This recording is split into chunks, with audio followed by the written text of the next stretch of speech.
Okay, so hopefully you just got done watching the Truck Series preview. Now we're going to be going over the Xfinity Series preview, initial thoughts, early picks, everything that we're keeping in mind, that we're watching for, that we're looking out for before practice and qualifying on Friday.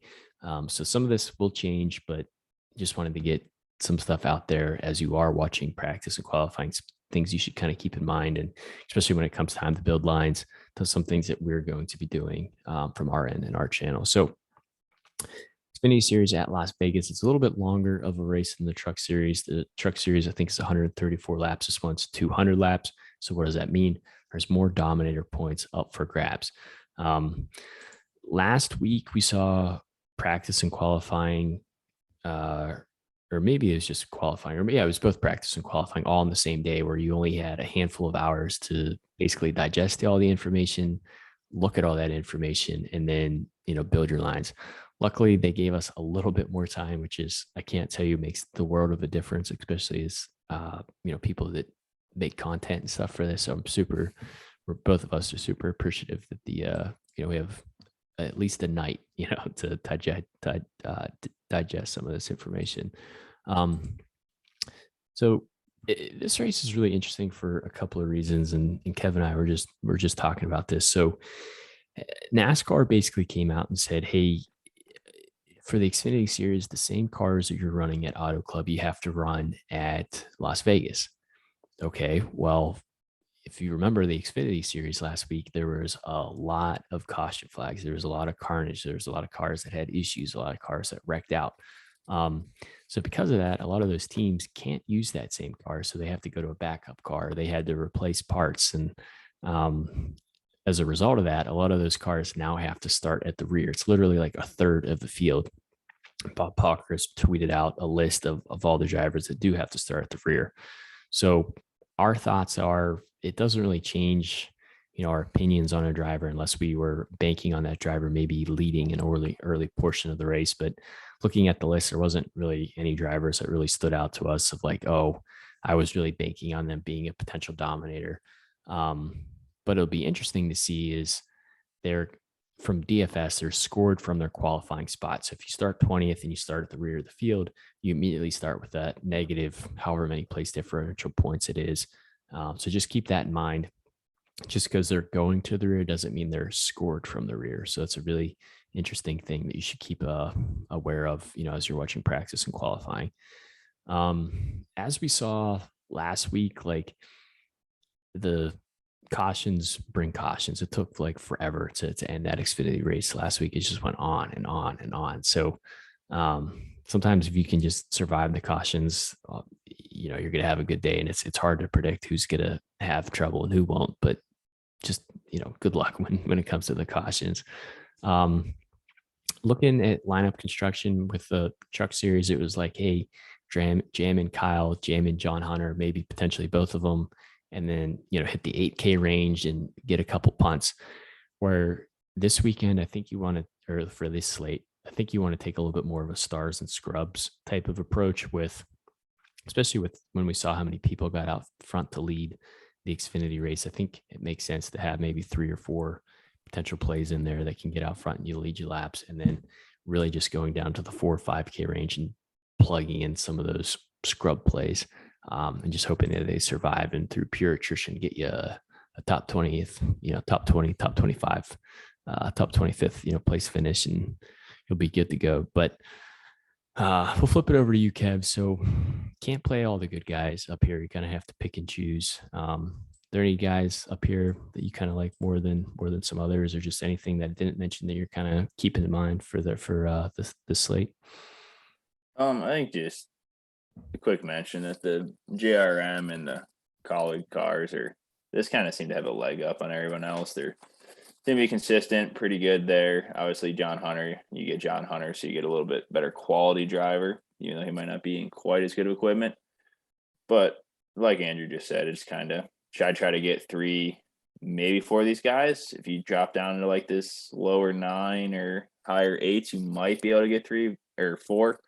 But I think you're probably going to get 3 of these guys, maybe 3 scrubs. And then just something I'll mention quick is kind of leading towards this stars and scrubs idea. But this, if you're making a bunch of lines, do like a 20 max entry, like this lower 8K 7, high 6 range, these guys might come in super low owned if everyone else kind of has the same idea we do. So that might be something to look is, we're saying stars and scrubs.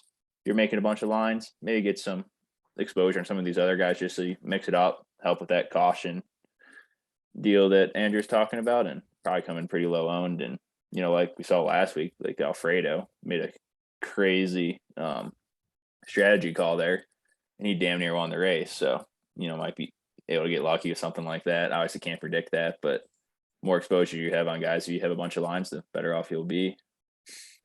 Yeah, I think that's a really good point. Yeah, it's interesting as we were going through this and starting to select the guys that we wanted to be. We both initially just pretty much completely skipped this entire price range, and you have to assume as other people are going through it, how are other people constructing their lines? Well, a lot of people are probably doing similar stuff that we're telling you to do, or at least that we're initially thinking. A lot of this again could change once practice and qualifying comes out, and you'll know that because we'll put out another video, or we'll post this spreadsheet on our Twitter page, which is at Fast Cars FM right there. But yeah, it's interesting. If you're playing one line, I don't think I'm going to hit this range, but again, it never hurts to have ownership to multiple drivers. Like Kev was saying, if it wasn't for all those crazy restarts, like Alfredo got lucky at the end with a different tire strategy than everyone else, and like he was saying, he damn near won the race. He had no business being up there. He was like a 15th, 20th place car all day long, and then right at the end, he played the cautions right. Things kind of fell on his side, and boom, he made the optimal lineup. And that can very well happen again for any of these guys. So, I'd probably lean towards some of the ones that have some better equipment. So the R Motorsports cars, even the Jordan Anderson car wasn't bad. Brandon Brown, Jeremy Clements, maybe in like a Ryan Sieg.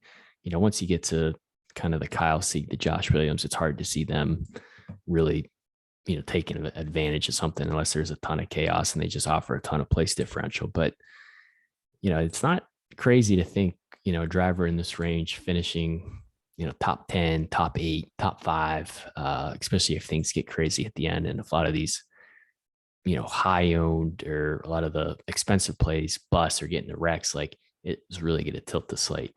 But if you are just making one line, I think you want to try to focus on some of these guys up here. So JRM was really fast last year at Las Vegas. I think they finished 1 through 3. Really like Gregson, Allgaier. I think Josh Berry actually won this race last year. I think he offers a great price. John Hunter is running the truck race, so he's just getting some extra laps. The Sam Hunt car isn't great, but it's good enough, and John Hunter is talented enough.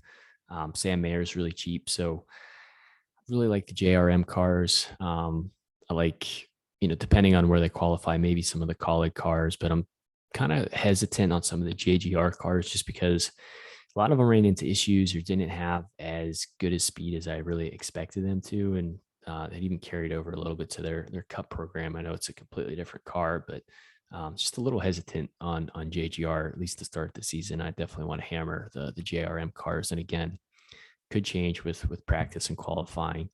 But if we are doing the stars and scrubs, who are some of the scrubs, Kev, that you like down here? I really do like Buford and Curry. We kind of been on Curry a little bit all year, and I know we were last year a bit too. So hopefully that continues. Hopefully he keeps paying off for us. And then something I will mention is Joe Graff in that 07 car. So these guys, they're supposed to be running the same cars they did this week. So if that's the case, you have Joe Graff in the rocket ship that Cole Custer was driving last week, which even though he's not nearly as good of a driver, but for 5K, you're getting like the fastest car from last week. Even if he qualifies a little bit higher, if he finishes top 20, avoids the crash, stays clean, and has able to get that top 20 or top 15 speed even just because the car is fast, even though he might not be as good. That's hitting a home run for a guy that's coming in that 5K range. So that's something to watch. We should be able to get a pretty good idea on that pretty quick from practice and qualifying if it is indeed the same equipment like it is supposed to be. Yeah, it's a really good point. It's wild. Like otherwise, that would never happen unless that policy was in place. And whether or not it's true or not, I mean, maybe we'll find out. Maybe we'll get some answers before the slate locks. Um, but it should be that same car that basically Stewart Haas Racing prepared.